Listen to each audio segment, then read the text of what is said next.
있게 인사. 반갑습니다. 네, 반갑습니다. 9월에 들어섰는데 날씨를 통해서 선선함을 느끼고 또 요즘 나오는 사과라든지 배라든지 이 가을 과일을 통해서 이제 완연한 가을이구나 이런 느낌을 가지시죠? 또 이번 주에는 우리 고유의 명절 추석 명절을 맞이하게 돼서 우리들이 마음도 몸도 모든 것들이 좀 풍요로운 계절이 되는 것 같습니다. 오늘이 이제 교화단 법회이기 때문에 교화단에 관련된 안내와 또 이번 달 교화단 마음공부 책자에 나와 있는 그 내용을 말씀드리겠습니다. 자, 맞이한 달이 9월인데요. 지금 마음공부 책자 가지고 계시면 첫 장을 여시면 9월이 교화불공의 달 그렇게 되어 있습니다. 밑에 설명되어 있는 내용을 같이 한번 소리내어서 읽겠습니다. 교화불공의 달, 공덕 중 가장 큰 공덕은 정법 회상을 만나게 해주는 것입니다. 가까운 인연을 원만한 인생길과 공부길로 인도해서 영생을 함께 공부하는 법연이 되도록 합시다.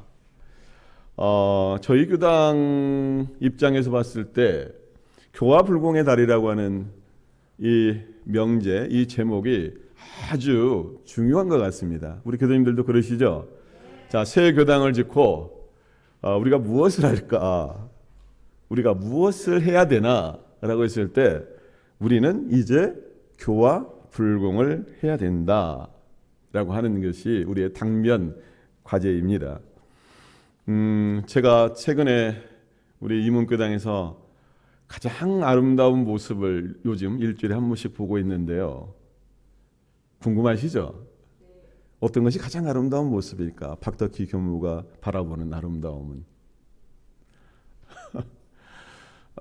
저는 우리 중타우님과 우리 노영희님과 우리 김혜준 청년이 함께 교당을 들어오는 모습이 너무나 아름다워요.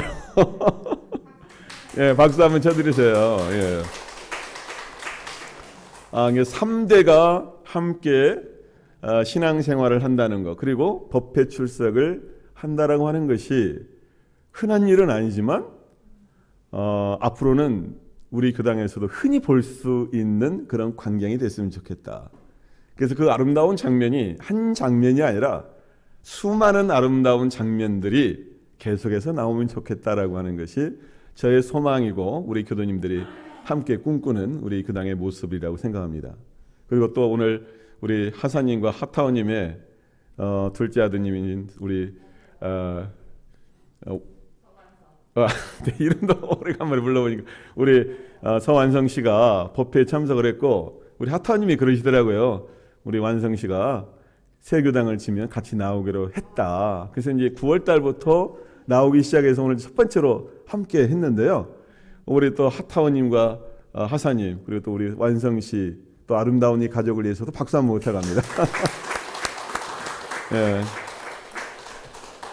우리 저는 완성 씨의 거는 기대가 큽니다. 우리 이문교당에 아주 알뜰한 주인이 될 큰 제목이고 그만한 또 능력을 갖춘 분이기 때문에 우리가 많이 옆에서 좀 북돋아주고 기운 함께 해주면 우리 미래의 이문교당의 큰 동량이 되리라고 생각을 합니다. 그리고 제가 겸해서 말씀드릴 것은 10월 22일 날이 우리가 봉불식이잖아요. 10월 22일입니다. 토요일 날 오후 2시인데요. 그 봉불식에 외부 손님만 가득 차고 정작 이문교당 우리 식구들이 없으면 어떻게 될까요? 쉽게 말하면 창피하잖아요. 창피하잖아. 아니 외부에서 다른 여타 많은 교도님들이 오셨는데 이문교당 교도님들은 별로 안 보여. 그러면 되겠어요? 안 되겠어요? 안 되잖아요. 그래서 제가 우리 교도님들한테 미션 과제를 하나 내드릴게요. 우리 교화단에 소속되어 있는 교도님들 빼고 그분들은 당연히 나와야 되고 우리 교화단에 소속되어 있는 교도님들이 내가 최소한 1+1 한 사람은 책임지고 봉불식 때는 초대를 하겠다. 여기에 함께 하겠다라고 하는 목표를 세우시면 좋겠어요. 자, 한 사람에 하나씩 어렵지 않죠?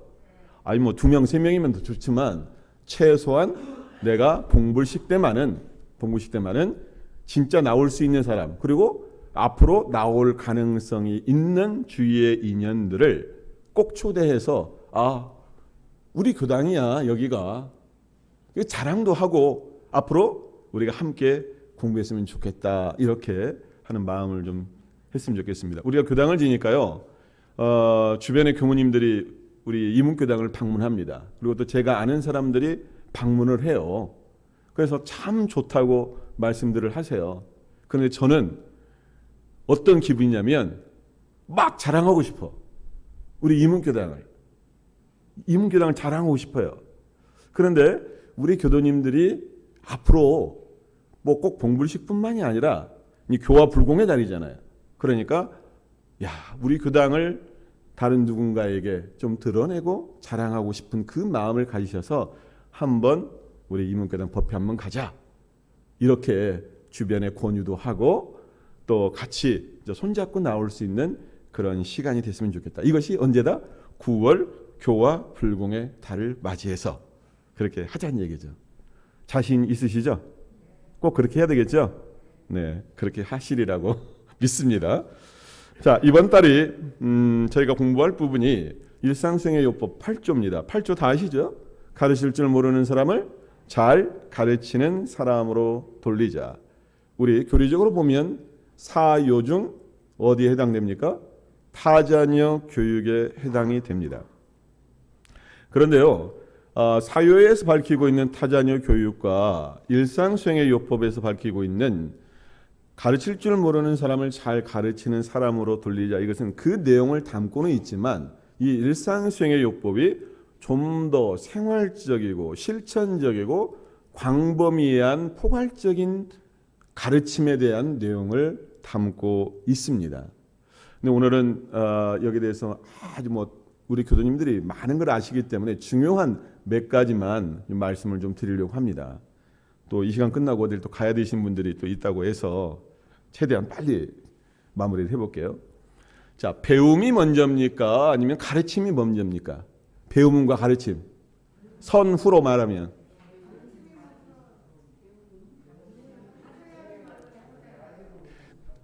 닭이 먼저예요? 알이 먼저예요?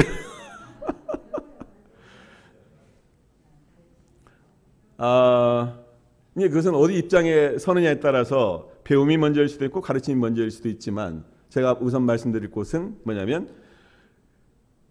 배워야 가르칠 수 있다. 이 말씀을 저는 드리고 싶습니다. 자, 내가 아는 것이 없는데 가르칠 것이 없는데 어떻게 가르칠 수 있겠어요? 그러면 내가 잘 배워야 잘 가르칠 수가 있는 거죠. 그런데 여기에서 또 한 단계 더 나아가면 중요한 것이 있어요. 잘 가르치기 위해서는 어떻게 해야 돼요? 잘 배워야 합니다. 이게 굉장히 중요해요.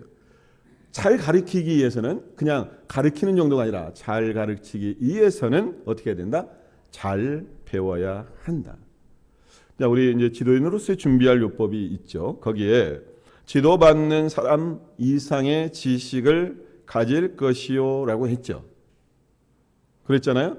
그러니까 잘 가르칠 수 있는 능력이 있는 사람, 그러한 자격이 있는 사람이 무엇이 될 수 있냐면 지도자가 될 수가 있습니다. 이게 지도자는 어떤 사람이느냐? 가르침과 관련해서는 잘 가르칠 수 있는 사람이 지도자예요. 아무리 머리에 든 것이 많아도 잘 가르치지 않으면, 잘 가르칠 수 없으면 그 사람은 지도자이다? 아니다? 그 사람은 지도자일 수가 없습니다. 중요한 내용이에요. 그래서 이제 자산 상사님께서 본문해 주신 것이 배움과 가르침의 도라고 하는 그러니까 우리 일상수행의 요법 7조 8조에 해당되는 내용에 대해서 이제 본문해 주신 것이 있는데 제가 원문 그대로 말씀을 드리겠습니다. 배우지 아니하면 지자가 될 수 없고 가르치지 아니하면 지도자가 될 수 없다. 고개를 끄덕이셔야 돼요. 자, 그 다음에 나보다 부족한 곳에는 다가서서 가르쳐야 한다. 자기만 알고 가르치지 않는 것은 빚을 지음이다. 말키고 깨우치고 바루어주는 가르침을 베풀어 가야 한다. 옛 성인도 오직 배우기를 싫어하지 않고 가르치는 것을 게을리 하지 않을 뿐이라고 하셨다.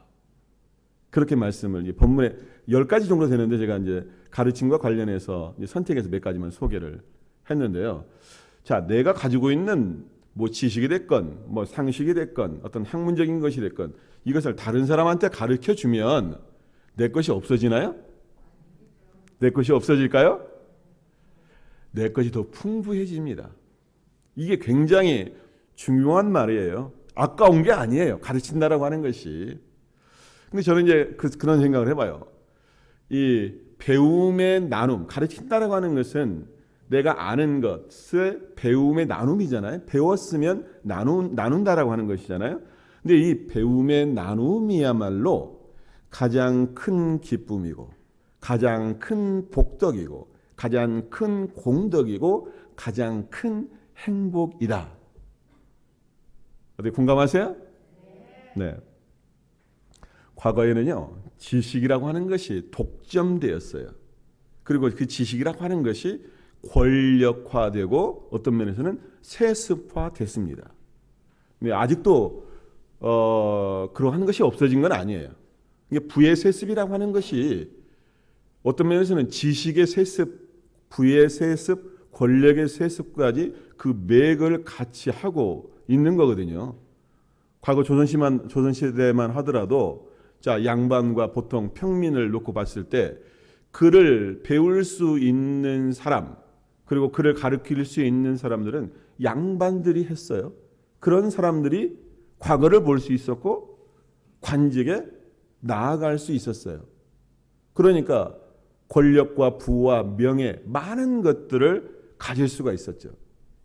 그런데 지금 세상은 이 지식이라고 하는 것 이것이 소수의 사람들만이 또는 불합리한 차별 제도에 의해서 못 배우는 그러한 것이 아니라 이제 수많은 배움의 장과 나눔의 장이 지금 세상입니다. 가장 간단한 예로 지금 어떤 세상입니까? 인터넷 세상이고 유튜브 세상이에요.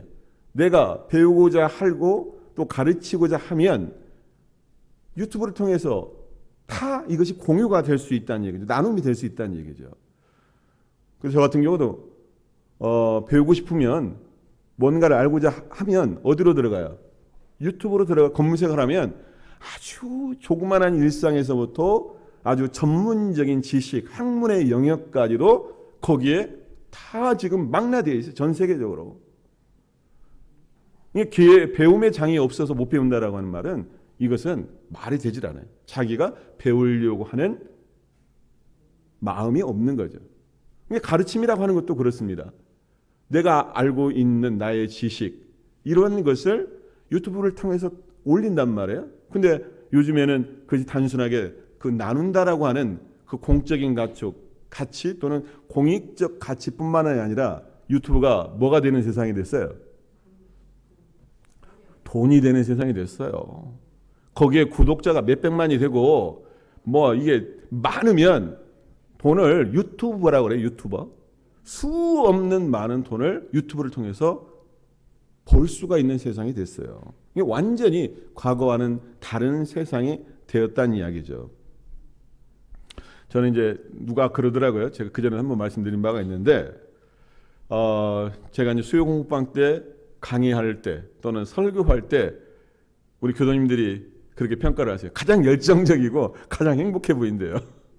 이게 제가 생각해도 다른 때도 뭐 행복하는 일들이 많지만 제가 단상에 섰을 때 설교를 할 때 어쩌면 가장 행복한 것 같아요.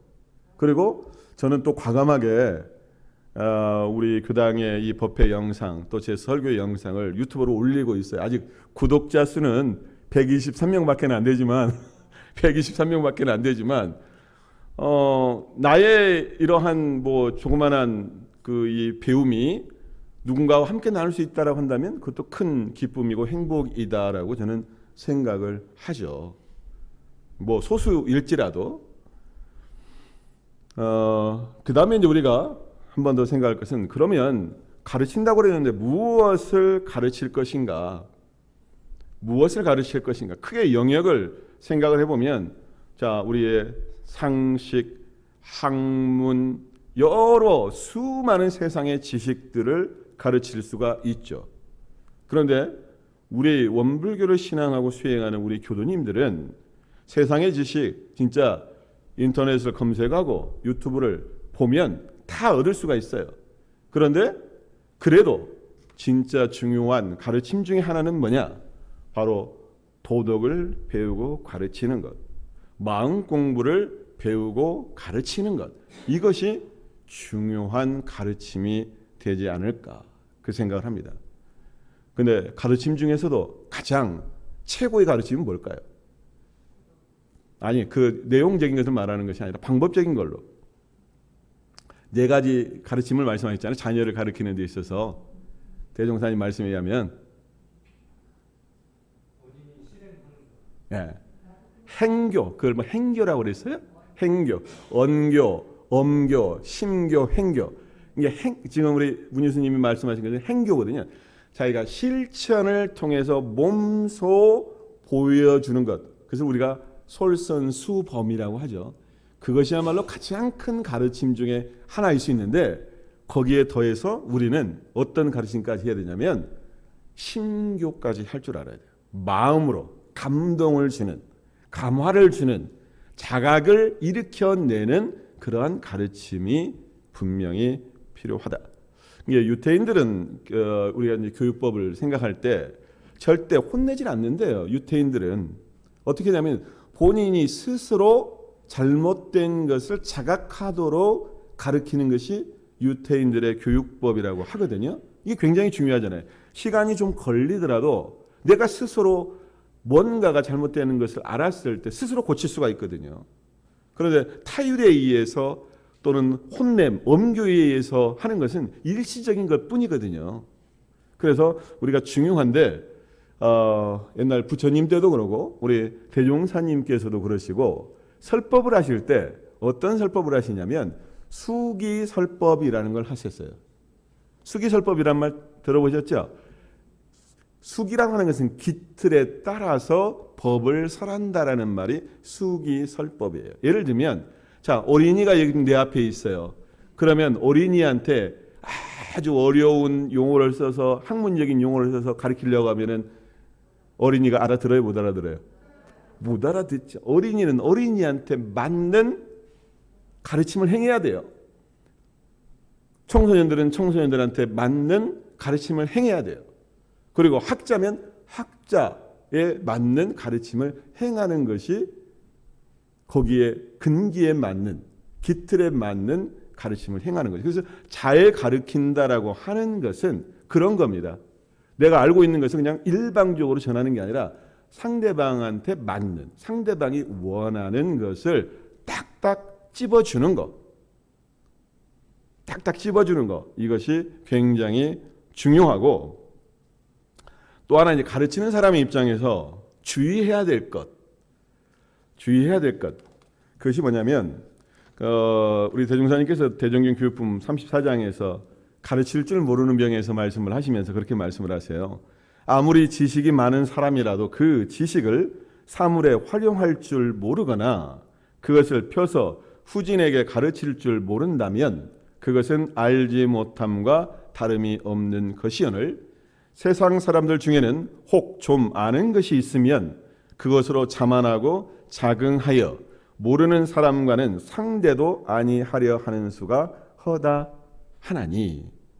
이게 이제 가르칠 줄 모르는 병에 해당되는 건데요. 어떨까요?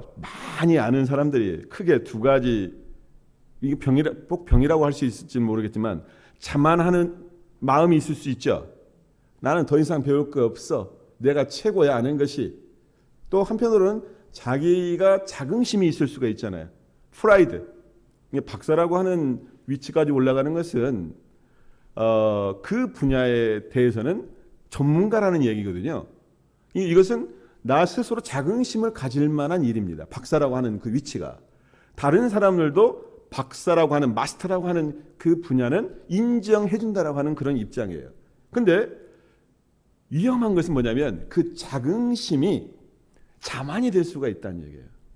이것은 저의 편견일 수는 있지만 저도 좀 세상 사람들을 많이 좀 접하면서 느껴지는 것이 뭐냐면 이 학자들이 갖고 있는 약간의 그 왜고집적인 부분들이 있습니다. 우리 명사님 계시는데 명사님은 우리 원불교 공부를 했기 때문에 전혀 그런 것은 없고 뭐 인격적으로 훌륭하신 분이라고 생각하는데 학자들이 갖고 있는 그런 약간 그런 부분들이 있어요. 그러니까 자기 지식에 대한 자기 알에 대한 자긍심이 아니라 어떤 면에서는 자기 교만 내지는 자기 아상을 갖는 병을 가질 수가 있다. 꼭 학자들만이 아니에요. 내가 어느 한 분야를 내가 잘 알고 있다라고 하는 이런 사람들은 가르치는 데 있어서 그 마음이 널리 가르치지 못하고 쉽게 가르치지 못하는 그러한 폐단이 있지 않는가라고 하는 것이 저의 생각이고, 잘 가르친다라고 하는 것은 그 마음까지도 놓고 진짜 어린이를 만나면 어린이에 맞게 가르치고 청소년들을 만나면 청소년에 맞게 가르치고 또 누군가를 만나면 누군가에게 거기에 맞춰서 잘 가르칠 수 있는 사람이 중요하다, 그 생각을 해보고요. 마지막 한 가지만 더 말씀드리면 우리가 그 가르친다라고 하는 것이 이제 그 배움이라고 하는 것이 어느 한 분야만 내가 잘 알아서 잘 안다라고 할 수가 없는 세상이 됐어요. 다시 말하면 나의 전문 영역과 더불어서 뭘 할 줄 알아야 되냐면 통합할 수 있어야 되고 융합할 수 있어야 되고 회통할 수 있는 지식이 돼야 됩니다. 그래서 그렇게 보면 나 혼자만 그 울타리에 갇혀 있는 것이 아니라 널리 사람과 배움과 가르침을 주고받는 것이 중요하다. 근데 그 배움과 가르침이라고 하는 것은 학문적 영역뿐만이 아니라 일반 상식적인 면에서부터 또는 학문적인 면, 우리의 도덕 또는 마음 공부, 종교 모든 영역에 다 해당된다라고 생각을 합니다. 자, 오늘의 회화 주제에 대해서만 잠깐만 말씀을 드리면요. 나중에 단회를 하시겠는데 뒤에 지금 나와 있는 부분이 그렇게 되어 있어요. 회화 주제에 잘 가르치기에 사용했던 방법이 있다면 이야기해 주세요. 그리고 말보다 실천으로 가르친 경험이 있나요? 그다음에 타자녀 교육을 실천하고 있거나 실천했던 경험이 있다면 이야기해 주세요. 이 세 가지가 다 지금 좋은 회화 주제의 거리가 됩니다. 그러니까 어느 하나만 하시는 게 아니라 이 세 가지를 아울러서 나중에 단회 때 함께 나누시면 좋겠다라는 말씀 드리면서 이상 마치겠습니다. 감사합니다.